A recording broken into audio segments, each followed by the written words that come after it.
So the Vernusylph archetype was introduced in the last set, and was a bunch of useful monsters. They worked as a nice little earth engine. I showed you how you could use them in both Karakuri and trap tricks, so if you want a little taste of what they could do, check those videos out. But their main problem is that they didn't really work as their own deck. While they had stuff like Corolla to apply their protection effects to any other earth monsters you own, they didn't actually have their own boss monster at all, meaning there wasn't really any payoff by themselves. But now, with the release of Darkwing Blast, that changes completely with the introduction of their new boss monster, Vera The Vernusylph Goddess. This monster has a pretty interesting way of negating effects. Instead of activating in response to something, it's a continuous effect that negates on resolution, meaning it doesn't add to the chain and so can't be negated itself. It destroys too, so that's nice. However, it does require 5 earth monsters on the field to use it. That sounds tough, but this archetype is actually really good at swarming your field with earths. For a start, it has a second effect to steal an opponent's monster and make it an earth attribute. That helps with going second, or just to clean up on turn 3 for an 80k, but if you want interruptions going first, you need its third effect, which allows you to summon an earth monster from the graveyard as a quick effect. But how is that an interruption? Well, we have some fun tech that we'll get into soon, but the intended synergy is with their new field spell, Flower Bloom of the Vernusylph. This card's effect is that, if a Vernusylph is summoned from the graveyard, you can return something from either field or graveyard to the hand. This can help you extend your combos going first, and then on turn 2, it can of course work like a compulse when using Goddess's effect. Don't forget that Corolla makes everything count as a Vernusylph too, so it's pretty easy to pull off. On top of that, the field spell has 2 other effects. First up, it gives you an extra 1000 attack if you have 5 earths on the field, which you're trying to do anyway for Goddess's effect. This will make it harder for your opponent to beat over your monsters, including some floodgates that you can summon, so it can be fairly useful. Finally, you can summon your new boss monster straight from the deck by banishing a specific trap, Flower Buds. It's a bit of a strange condition, and you don't really want to be running Flower Buds, but luckily it's very searchable thanks to your other Vernusylphs, so you'll get your boss monster very often thanks to this. Speaking of consistency, the deck gained a ton thanks to their new main deck monster, Vernusylph of Seedlings and Haze. It works like most Vernusylphs with a discard of itself and an earth monster, but here the payoff is the special summon from the graveyard with a bonus add of an earth fairy. That means you can regularly search your other Vernusylphs like Flourishing Hills, you can then search your trap, discard it, and then banish it with the field spell, etc, etc. So is that the deck's whole playstyle? Well, swarming the field with earth monsters to get the Vernusylph boss on the field with its negate and bounce is pretty good, especially considering how much protection they'll have. But it's actually a bit better than that. Since their synergy with earth monsters is so generic, you can run some pretty fun tech cards. Wait, did I say fun? Well, I mean for you, not for your opponent, of course. You see, with how little they rely on their extra deck, you can throw in a little card called Amorphage Goliath, which just stops anyone from summoning from the extra deck. You can easily send this to the graveyard with Awakening Forests, and then revive it with like half the cards in the deck, including Goddess, and then it will get a bunch of protection if you make it a Vernusylph.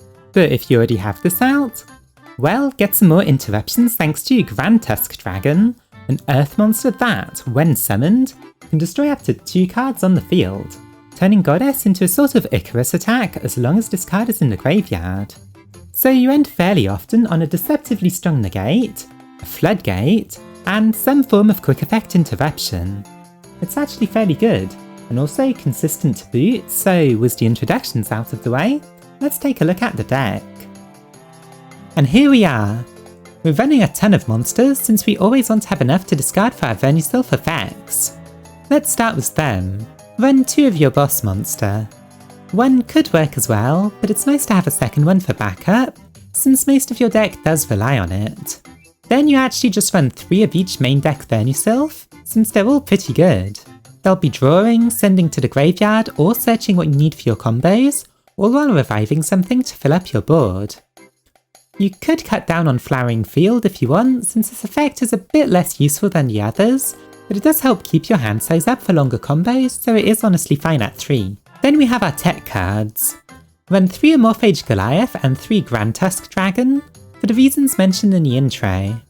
Drawing them is pretty nice since it will guarantee that they're available to you, but if you don't start with them, don't forget that you can just use Awakening Forest to get them in the graveyard for Goddess. Next is a card that helps you swarm even more with Earth monsters, as well as being a very strong body for going second ATKs. Vanguard of the Underground Emperor. If it's in the graveyard and you discard a card, it will special summon itself, so it has a ton of opportunities to trigger its effect in this deck. Finally, Adhara is just an easy to summon Earth tuner.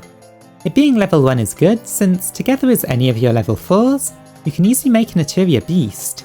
And Goliath only applies on extra deck monsters going forwards, so it's fine to summon Beast first and then get out your Goliath.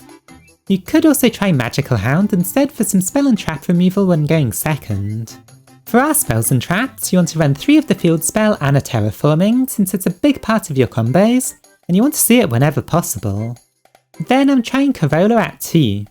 At worst, it saves you from needing a discard, and it's a good thing to search if you already have what you need, but its real effect is getting the different Vernusylph protection effects on Goliath, like making it untargetable and indestructible.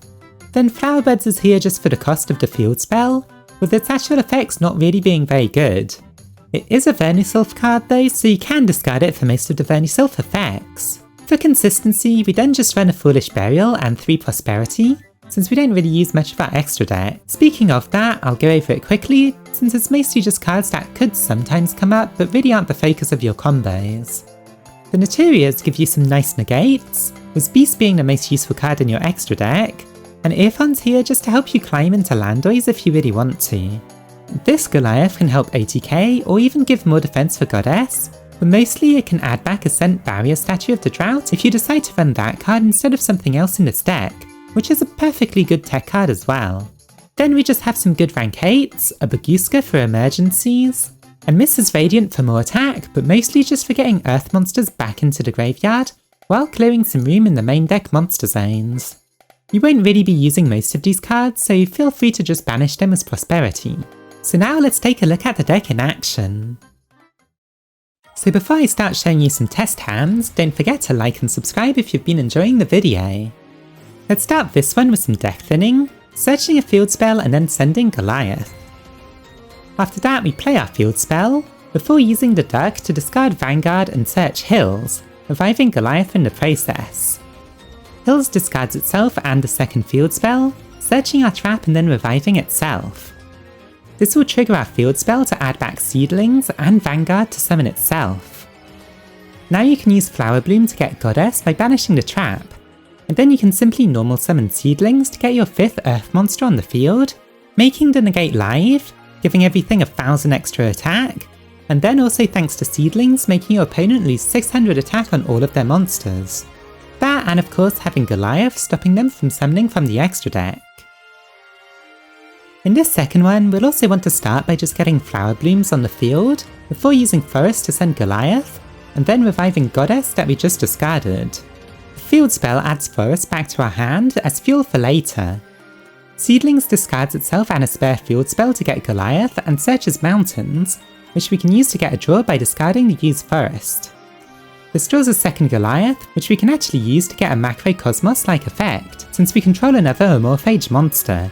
This time trading the monster negate for 2 powerful floodgate effects that shut down the meta incredibly hard.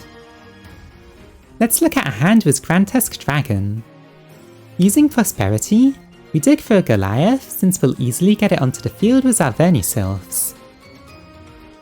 Then Seedlings will search Hills, discarding and then summoning the Goliath. Hills can then search our trap by discarding Grand Tusk, but it will summon itself back instead because we want the dragon in our graveyard. The field spell then adds back Seedlings, we can use our trap as a cost for Forest since it can be banished from the graveyard as well. Forest sends graveyard before getting itself back onto the field. The field spell then gets out our Goddess, and we leave a space open for our quick effect. Next turn, as soon as your opponent has 2 cards worth destroying, summon Grand Tusk Dragon, destroying 2 cards. Here they aren't destroyed thanks to the protection effect offered by Hills, so make sure you don't forget these little extra pieces of protection when playing in-paper games. Let's do one more for good measure, which we start off by grabbing a Hills with a Prosperity. As usual, it searches the trap to use for Flower Blooms, leaving Vanguard in the graveyard to summon itself back later. Awakening discards the trap to send a Goliath, summoning itself, while also triggering Vanguard's summon. We need more stuff to discard for Seedlings, so the field spell adds back Goliath to our hand, only for us to discard it again and then immediately summon it with the same effect. This gets us Mountains as a backup, but also, thanks to Forest's attack boosting effect, I wanted to show you just how much attack you can get on the board, as that's assembling well over lethal here, especially thanks to Goddess having 6,800 attack, letting us beat over basically everything. And so that's the deck. Do you want to try playing Vernysulph Pure, or do you still prefer them as an engine in another deck? Tell me in the comments below, and while you're down there, don't forget to like and subscribe. Special thanks to my tier 3 patron, Distran. The link to that is in the description. Thanks for watching!